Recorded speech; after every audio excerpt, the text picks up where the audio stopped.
Hello, welcome back to a new video. Today we're going to be designing on Photoshop. Today's lesson, how I treat my black and white images for my designs. Let's go. We have our subject for today's lesson, LeBron James. Now, first things first, I'm going to show you exactly what I've seen other designers do that is a no-go. Now, if we click on the layer and we have LeBron James, obviously we have him cut out so the background doesn't go black and white as well. So, this is what you shouldn't do, and I've seen a lot of people do this, is you click on the layer, you go image, adjustments, and you choose a black and white filter. I use a black and white filter myself, but this is not the way to do it. And the reason being is that if you want to really have a lot of control over the color of the image, and you click selective color now and clip it to the image of LeBron, you're not going to be able to change any of the reds or yellows in the skin tone because you have changed this layer to black and white. The color is now not there anymore. As you can see, if you can see in the top right, when I click black and white, it then turns black and white. So you don't want to do this. If you want to have a lot more options in how you want to change the black and white colors, you want to do the next step. Let's go. Okay, so this is the way I have always done black and white filters, and this is how I do it. So number one, we start off with camera raw filter. We don't go into black and white yet because we want to see the black and white filter off first when you're doing a camera raw filter. So we have the before and after, and you can see exactly what you're doing. So I'm just going to really just try and get as much detail out as I can from this image of LeBron. I mean, it's a very highly detailed image anyway, but we're just going to play around with the highlights and shadows because highlights and shadows in black and white are the main characteristics because whites are highlights and blacks are shadows.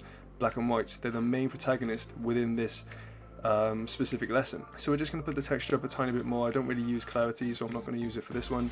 Then just add a bit of a light curve on the highlights layer, and then I like to just put the yellows down to about 50 or 60, and there we go. We have a new look to the picture, and this is what it was before. There it is after. And I also sometimes put in image adjustments and shadows on highlights, and then just mess around with the shadows up top. Just trying to bring it out a bit more. As you can see, it's not much, but it's there. We're going to move on to the black and white adjustments.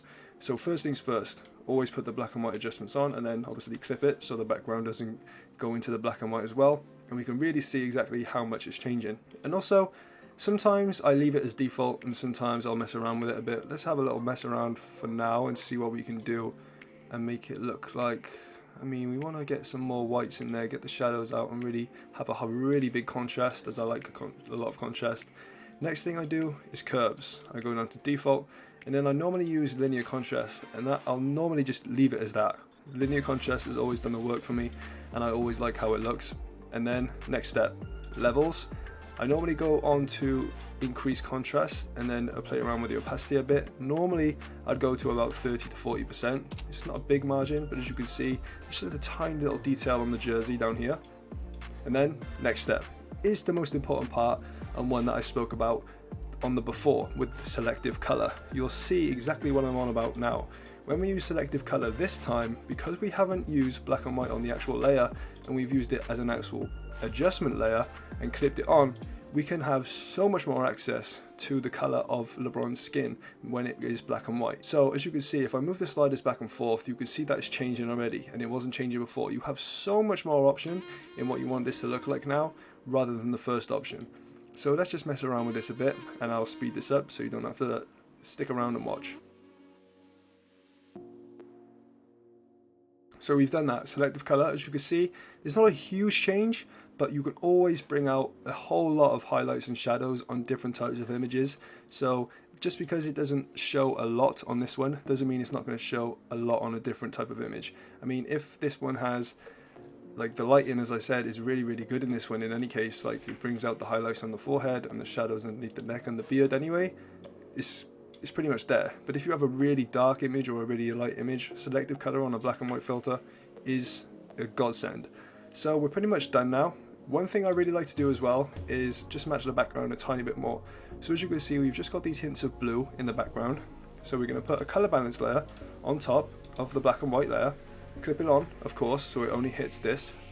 And we're just going to try and play around a tiny bit, make it a bit more blue so it just fits in with the background that tiny bit more. And there we go. Next thing is the final place is the photo treatment. And once again, we're just going to make two layers called W and B, one for white and one for black. we're going to make both of these on blending mode, overlay, and we're just going to use the white for now. For white, you go on the brush, soft brush tool, and then opacity down to 30%, and then you click on white, press caps lock so you can see the brush size itself, and now I'll speed it up so you can see exactly what I do when I do my highlights.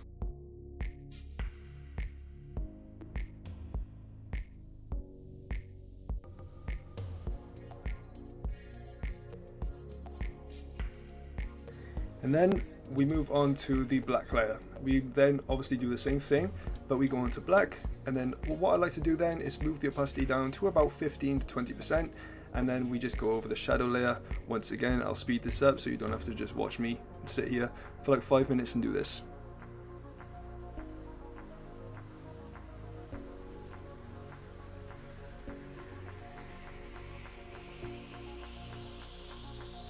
And there we go, we are done. This is how I do my black and white player treatment. As you can see, we'll do from start to finish. Let's take everything off, including the camera roll filter. This is how it started, and obviously, let me show you exactly what it looks like without the camera roll filter and shadow highlights on. It looks so plain, so boring, there's nothing really there, no shine whatsoever. As soon as you put that camera roll filter on, it shows a bit more. There's a bit more life in the image, and then once you put all of the rest of the treatment on, look how much has changed. There's a huge amount changed, a lot more detail, and it looks so much more high definition. Some of you may think it looks a bit over the top, but that's just my personal preference. Everybody has their own personal preference when it comes to design, so you can just change it up maybe just a bit, add your little taste on it, and then we're done. So hopefully you guys have learned something. Make sure you don't do the first step and you do this one so you have a lot more control over the skin tones when it is black and white. Hopefully you've enjoyed, and I'll see you in the next video.